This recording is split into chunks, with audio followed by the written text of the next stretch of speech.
আমি সঙ্গীতা, আমার ইউটিউব চ্যানেলে আপনাদের সবাইকে স্বাগত জানাই। তো আমি আজকে ব্রেকফাস্টে যেটা বানাতে চলেছি এবং আপনাদের সাথে যে রেসিপিটা শেয়ার করতে চলেছি সেটা সরু চাকলি বা অল ওভার ইন্ডিয়া ধোসা নামে পরিচিত। তো দেখা যাক সেটা বানাতে আমাদের যে যে উপকরণগুলি লাগছে তার মধ্যে 1 কাপ আতপ চাল, সেই কাপের 4 ভাগের 1 ভাগ বিউলির ডাল, 1 টিস্পুন ছোলার ডাল ও 8টা মেথি দানা।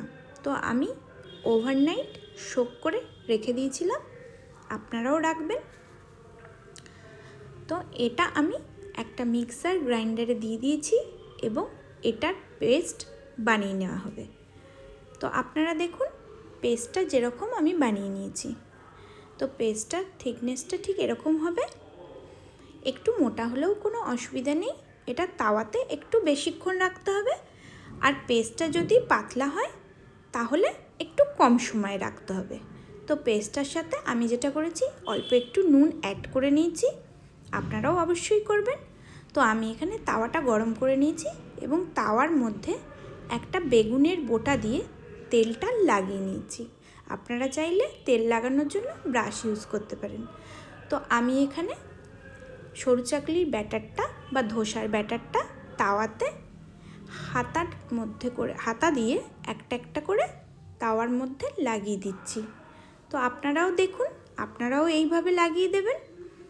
অবশ্যই তাওয়াটাকে একটু গরম করে নেবেন এবং বেগুনের বোটা দিয়ে তেলটা লাগিয়ে নেওয়ার পর এইভাবে লাগাবেন। তো আমি এখানে কিছুক্ষণ রেখে দিয়েছি, রাখাটা হচ্ছে 6 থেকে 7 মিনিট।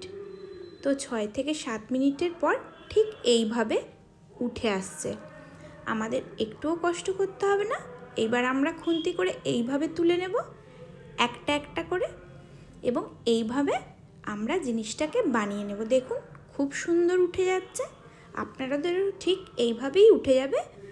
শুধু ওভারনাইট সোক করে রাখতে হবে এবং চাল আর ডালের পরিমাপটা ঠিকঠাক নিতে হবে। তো দেখুন আমি এখানে 2টো বানিয়ে নিয়েছি, খুব সুন্দর করে উঠে গেছে। এবার আমি আরেকটা বানানোর জন্য তাওয়াতে তেল লাগিয়ে নিয়েছি আগেই। এবার আমি হাতাতে করে এই চাটুতে বা তাওয়াতে আমি ব্যাটারটা দিয়ে দিলাম। তো এবার আমি এইভাবে করে ব্যাটারটাকে তাওয়ার মধ্যে দিয়ে ঘুরিয়ে দিচ্ছি। আপনারাও ঠিক এইভাবে ব্যাটারটাকে একটা হাতাতে করে এইভাবে নিয়ে ঘুরিয়ে দেবেন। আগেও বলেছি একটু মোটা বা একটু পাতলা হলে কোনো অসুবিধা নেই, শুধু মোটা হলে একটু বেশিক্ষণ তাওয়াতে রেখে দেবেন। আর যদি পাতলা হয় ব্যাটারটা তাহলে 6 থেকে 7 মিনিট রাখলেই দেখবেন সরু চাকলিগুলো বা ধোসাগুলো আমাদের রেডি হয়ে গেছে। তো এটা আমি সকালবেলা ব্রেকফাস্টে বানানোর জন্য এই তরকারিটা করছিলাম। এটা কড়াইশুঁটি আলুর তরকারি, যেটা আমরা ধোসা দিয়ে খাবো। এর রেসিপিটা আমি অন্য দিন দিয়ে দেবো। তো আজকে আমাদের দেখুন সরু চাকলি রেডি বা ধোসা রেডি হয়ে গেল খুব সুন্দর ব্রেকফাস্টের জন্য। আপনারাও চাইলে এরকম বানিয়ে নিতে পারেন।